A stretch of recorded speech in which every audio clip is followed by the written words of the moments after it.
Hi everyone, and welcome to Making It on Monday. It's a weekly workshop for mums in the making. So Making It on Monday is brought to you by the Acupuncture Pregnancy Clinic, which is a traditional Chinese medicine clinic that is dedicated to reproductive health, IVF support and pregnancy support. And I'm your host. My name's Amy. I'm the director at the Acupuncture Pregnancy Clinic. I've been a practitioner since 2008, and I love helping people on their fertility journey to get where they want to go. So today we've got a really special guest. So you might have watched quite a few of our Making It on Mondays. We talk about a whole range of topics, including traditional Chinese medicine, and we also talk about mindset and nutrition. And we go outside of the clinic to get some advice from help and advice from the experts. And today that's what we're doing. We're talking to an expert nutritionist and naturopath, Tasha Jennings, and we're all talking about today is egg health. And Tasha today is going to talk to us about what are the 5 kind of key ingredients for good egg health. So let me tell you a little bit about Tasha because she is fantastic. So Tasha has been a nutritionist and a naturopath for very many years. And she has actually developed her own supplement, and she has another very popular, the Fertile Pantry, which is like a popular online course that people who are undergoing IVF can do. Tasha works very integratively, and she works really closely with leading IVF specialists, and she helps her patients create their kind of very healthy pregnancies. And she loves her role as educating other healthcare practitioners with like the latest fertility nutrition research. So Tasha's also published books called The Fertility Diet and The Vitamin Guide, and they've been sold throughout the world, thousands of copies. And so she might be telling you a little bit more about that today. But let's bring her on to talk a little bit more today about egg health and what we can do for egg health. Hi, Tasha. Thanks for joining us. Hi, Amy. Lovely to see you. You too. So thanks for and today you're going to talk us through a little bit about what people can do around egg health. Yes. Now, egg health is something I think we're both passionate about. I mean, fertility in general, but I think there is so much we can do, particularly in those 90 days, which I know you've probably talked about in the group before, when that egg is maturing from that immature follicle to that mature follicle to be released at ovulation. We want to be able to get that best egg possible. So I find there are 5 key aspects, as you said, that I like to work on with my patients. So I'm going to go through those today and then give you some things to look at specifically for each of those key aspects, because they're all really important and it's like a big puzzle piece. We need all of these ingredients to be able to create healthy eggs. And I know with Google, I see a lot of my patients, they get, as you said, a number of referrals. My main referral base is IVF clinics who've been through a few cycles. The egg quality is not good. They refer them out to me to work with them and see what we can do to help improve that egg quality. So that is my favorite part of my job is working with people to get the outcomes when they've previously struggled. So I'd love to share this with the group today.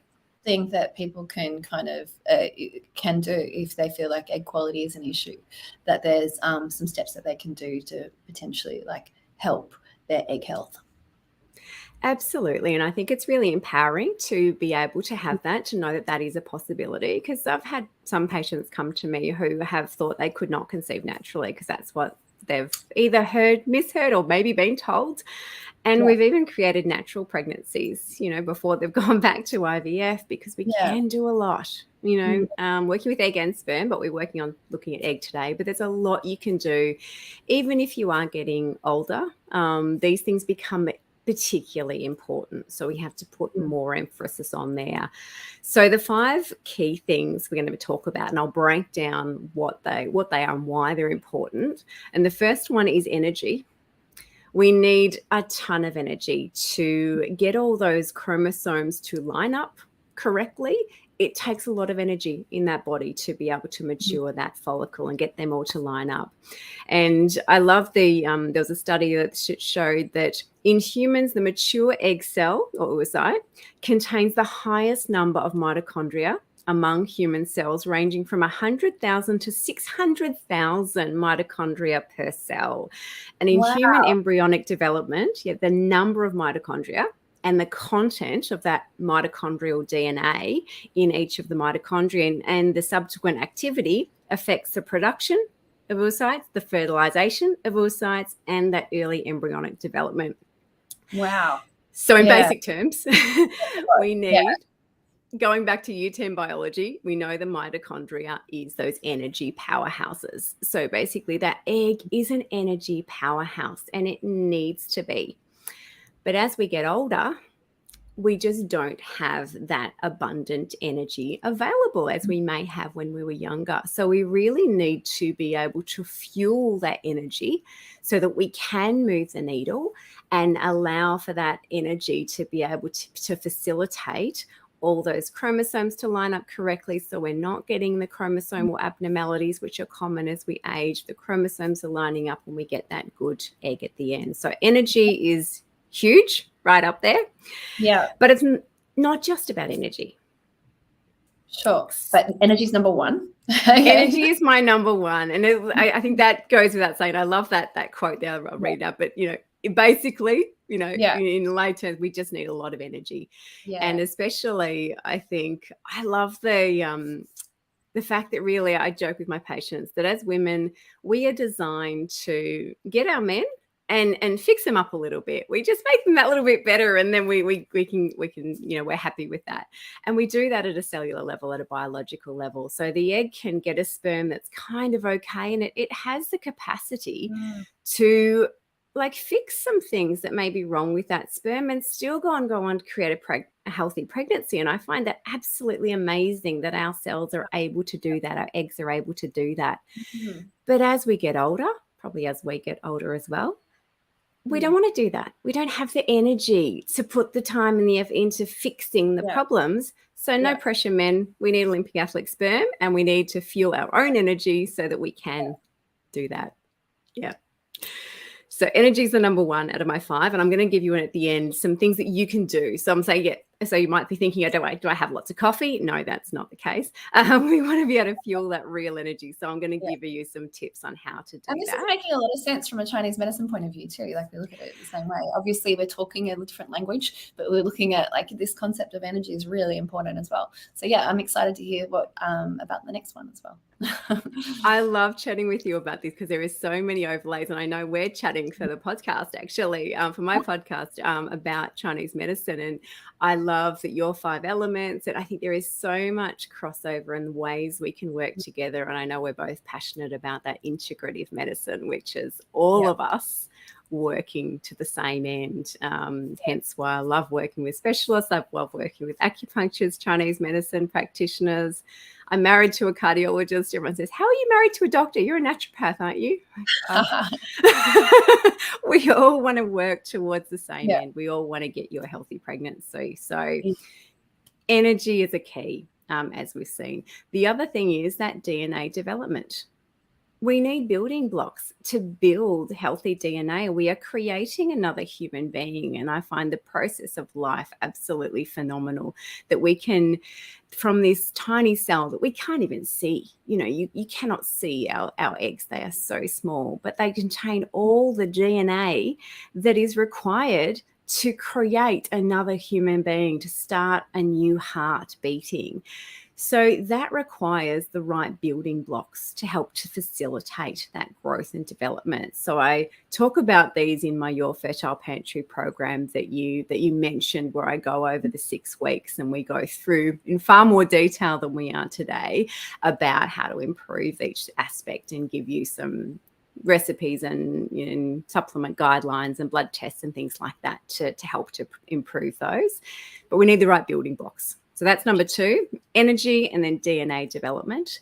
The other thing is, particularly, again, as we get older, but also in today's environment, we need to protect that growing embryo, or that growing egg, sorry. We're talking about the egg first. We need to protect that egg as it develops, because it's just as it's susceptible to these positive changes that we're making, it's also susceptible to external environmental factors. So things like toxins and absolutely environmental toxins, things like that. It's going to absorb that as well. It's going to affect that development. So this is where we need antioxidants. And so antioxidants is really my third one. We need antioxidants to help to support that process of development and help to protect it. It's such a fragile process. It's such an amazing process. We just want to protect that from the influences. And I know there was a recent study, and I believe Melbourne IVF here in Melbourne are also doing another trial at the moment with using antioxidants within the Petri medium in IVF clinics. And this study showed that the improvement of pregnancy rate after antioxidant therapy ranged in various studies from 11% to 41%. It's amazing, isn't it? Now, that is just a phenomenal improvement in pregnancy rate from such a simple intervention. So antioxidants are really something we need to consider. Antioxidants in the Petri dish for the IVF, or the people taking antioxidants? No, they were using it in the medium for that. And so it'll be interesting to see the outcomes of that. I know I have a couple of patients who put their hand up. It's a blinded study, so you unfortunately can't say, please put me in the test group. Doing that. But I think so. We it's now not, just as I joked that, naturopaths versus doctors, it's not that anymore. This is science. This is fact.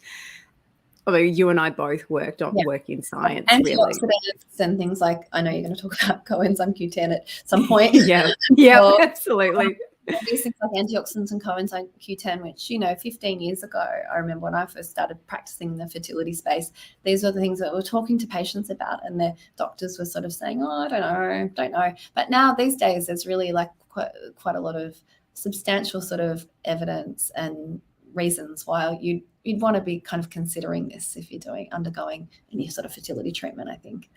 It's absolutely evidence-based now. And look, there still are, you see specialists who will just dismiss any of this, but we have the science behind it now. So most of the specialists, I know most that I work with and get the referrals from, they're right across this. They're saying that it benefits their patients. It's proven. We have the double-blind placebo-controlled studies to show that, we're getting these kind of results. And a lot of these are Cochrane reviews and things like that are really in-depth and have shown this kind of outcome. So between 11 and 41%, I mean, if I can make an improvement or in my pregnancy chance to that kind of an extent with such a simple intervention. So fantastic. Energy, DNA development, and antioxidants. The other one we want to look at is cellular health. And I know I spoke with an embryologist for the podcast just last week, and I love speaking with embryologists about that. What's the cell wall look like? What does the spindle look like? We want that nice resistant. What's it like when if you're doing ICSI to put the needle in? And so we want that nice, supple, spongy cell wall. So we want that nice cellular health, because we can have, grapes and sultanas. They're made of exactly the same material. There's got all the same ingredients in there, but one is nice and spongy and soft and supple, and one is all shriveled up. And so although they're grown on the same tree, and how much fluid that cell is holding and retaining. Absolutely. We want those nice, buoyant, juicy, and resistant egg cell wall. I know that's why I love those simple analogies, but I often use that one. We want grapes, not the I love speaking to embryologists. We work in Alexandria at the Specialist Day Hospital here, and we go into the tea room and we're always chatting to the doctors, the nurses, and the embryologists. And you find out so much, but they talk about exactly that, like how the cells, or how the eggs look when they try, if they're doing ICSI and they're trying to put a needle in, and how important that is. And it makes a difference. And I encourage my patients to get that kind of detail. Was it that the cell wall was all soft and supple, or was it that it was hard and rigid? Was it that the spindle was not really existent? What is it about the egg that is the problem? Again, we can help to focus on where we need to really understand what's going on, so we can know what we can do to really help improve it. Exactly. So that's why hopefully improve it. And that's why I go into it a lot more detail, but I'm going to provide some tools for everyone to improve these 5 things. So we want to, have plenty of energy, abundant energy for that chromosomals to line up. We want that DNA, the building blocks to create DNA, because we need to actually build that DNA. We want to protect it with antioxidants. We want to look at that cellular health, that nice spongy cell wall, and we want to look at the environment. So that's the internal and the external environment, because they're both affect there.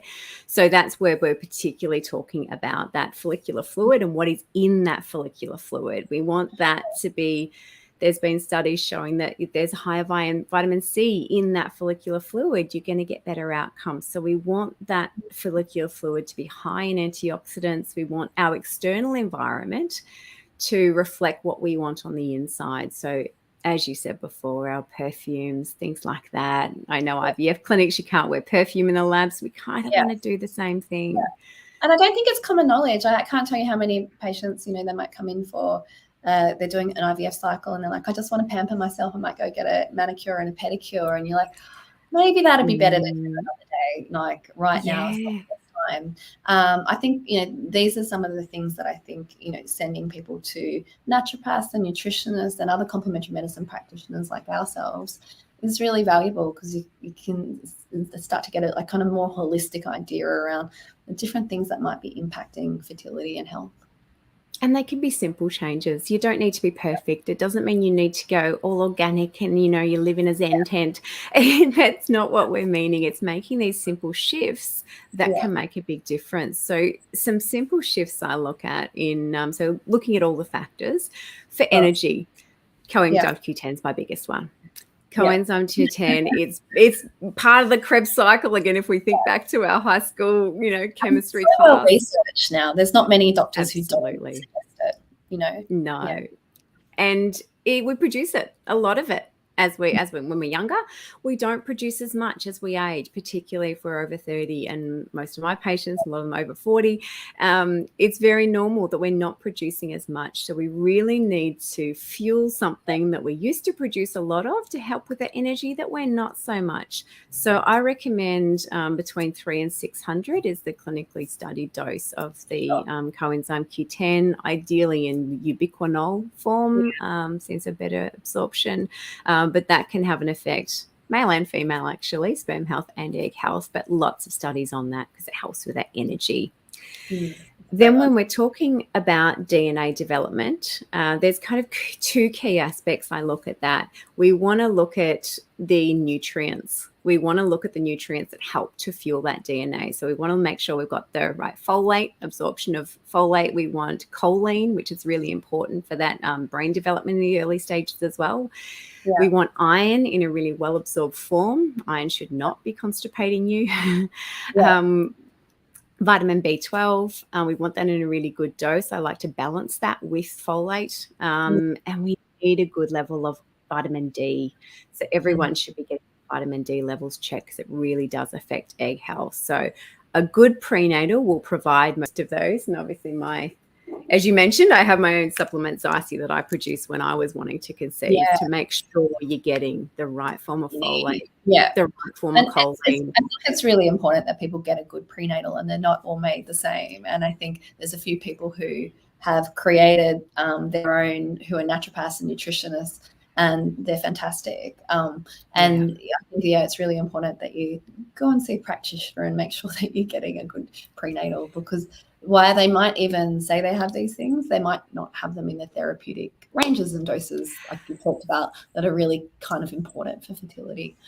That's why I wrote my book, The Vitamins Guide. That's pretty much to explain to people, look at the back of the packet. There's a lot of different nutrients. So the Vitamins Guide is my book. Zycie natal nutrients, the prenatal. So I'll move. I've realized we're time short here, so I'll move along. So we want a good prenatal, a good vitamins there. We also want quality protein.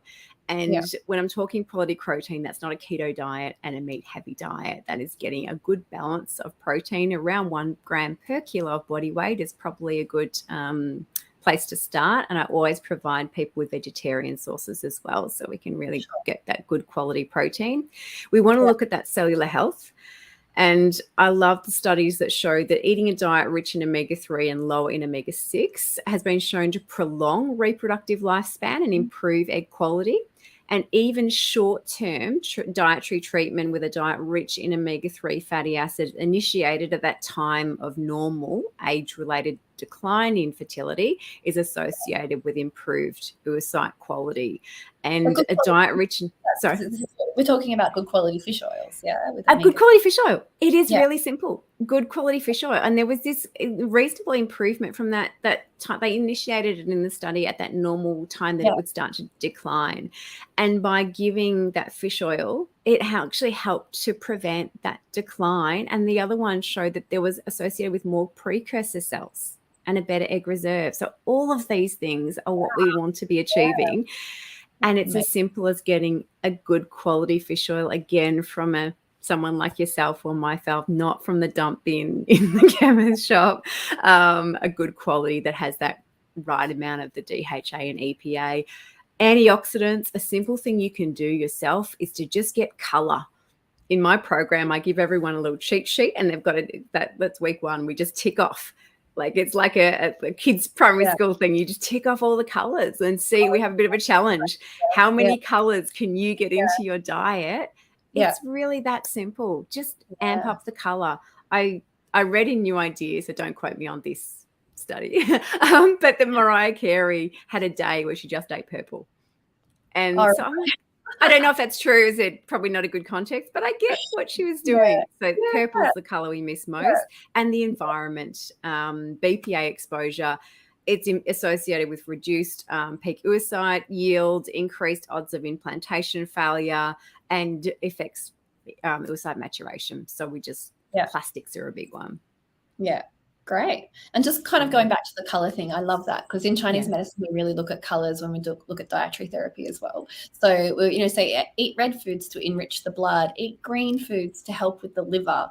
And we just have like these kind of like broad eat orange foods to help support your digestive health. White foods are more neutral. So we have these kind of same sort of ideas around like just color coding, like in terms of dietary therapy. So I love that idea of adding a lot of extra color. Yeah. And we can get pretty simple. I know I love my greens and I can tend to just eat greens, but I'm going, hang on a minute. I haven't had any purple. I haven't had any orange for a while. That's great. Yeah. Have a mix. Great. So just to summarize, we've got five things. So the first one's energy. And the energy you talked about, CoQ10. Yep. So there's a lot of other things, but that's a key that everyone can do. Okay. Yeah. And number 2, we talked about, was it Cellular Health for number 2? DNA development. So providing those building blocks to help that DNA develop. Yeah. And what were the key things there?